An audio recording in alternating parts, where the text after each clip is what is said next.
કડીના ધારાસભ્ય કરશન સોલંકીનું નિધન થયું છે। ધારાસભ્ય કરશન સોલંકી જેઓ છેલ્લા કેટલાક સમયથી બીમાર હતા, કેન્સરની બીમારીથી તેઓ પીડિત હતા, તેમણે દમ તોડ્યો છે, અંતિમ શ્વાસ લીધા। બ્લડ કેન્સરની બીમારીથી કરશન સોલંકી પીડાતા હતા। ધારાસભ્ય કરશન સોલંકી કે જેઓ તેમની સાદગી માટે, સરળતા માટે જાણીતા હતા, નિખાલસ સ્વભાવ માટે જાણીતા હતા। વિધાનસભામાં માટે પણ તેઓ એસટી બસનો ઉપયોગ કરતા હતા અને તેમની જીવનશૈલી ખૂબ સરળ હતી અને એના કારણે જ તેઓ સામાન્ય લોકો સાથે ખૂબ સરળતાથી તાદાત્મ્ય કરી શકતા હતા, એમની સાથે જોડાઈ શકતા હતા। મુખ્યમંત્રી ભૂપેન્દ્ર પટેલે પણ શ્રદ્ધાંજલિ અર્પણ કરી છે। તેમના નિવાસસ્થાને પહોંચીને તેમના અંતિમ દર્શને મુખ્યમંત્રી ભૂપેન્દ્ર પટેલ પહોંચ્યા હતા, તો CR પાટીલે પણ એક્સના માધ્યમથી પોસ્ટ કરીને તેમને શ્રદ્ધાંજલિ અર્પણ કરી છે। તેમણે કહ્યું કે હું ખૂબ જ દુઃખી છું, કરશનભાઈએ અલવિદા લીધી છે। બીજેપીમાંથી તેઓ 2017 અને 2022માં ચૂંટણી જીત્યા હતા। 1957માં તેમનો જન્મ થયો હતો અને મહેસાણાના કડીથી જ તેમણે રાજકીય કારકિર્દીની શરૂઆત કરી હતી અને કડીથી જ તેઓ 2 વખત ધારાસભ્ય તરીકે ચૂંટાઈ આવ્યા હતા। અગાઉ તેઓ કોન્ટ્રાક્ટ કામ અને ખેતી કામ કરતા હતા। મુખ્યમંત્રી ભૂપેન્દ્ર પટેલ સહિતના તમામ ભારતીય જનતા પાર્ટીના દિગ્ગજ નેતાઓએ કરશન સોલંકીને શ્રદ્ધાંજલિ અર્પી છે અને તેમના પરિવારને સંવેદના વ્યક્ત કરી છે।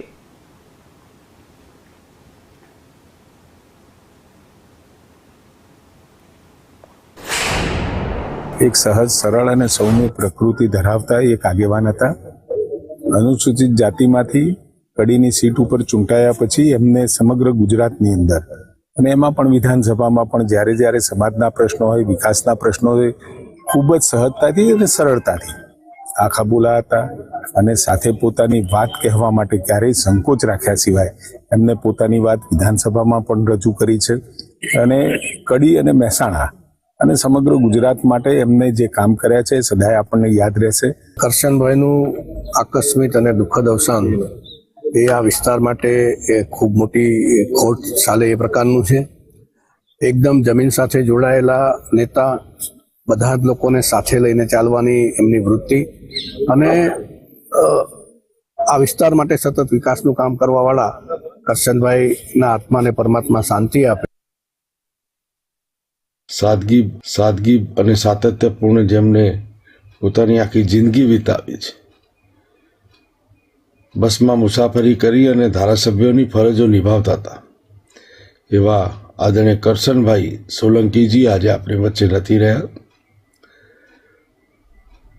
રાજકીયમાં મુઠ્ઠી ઊંચેરા માનવી તરીકેની જિંદગી એમને જીવી છે અને સતત પ્રજાના પ્રશ્નો, વિસ્તારના પ્રશ્નો અને રાજ્યના પ્રશ્નો માટે પ્રજાની વચ્ચે રહી અને સરકારમાં રજૂઆતો કરનારા આ ધારાસભ્ય એમને હું મારા હૃદયથી શ્રદ્ધાંજલિ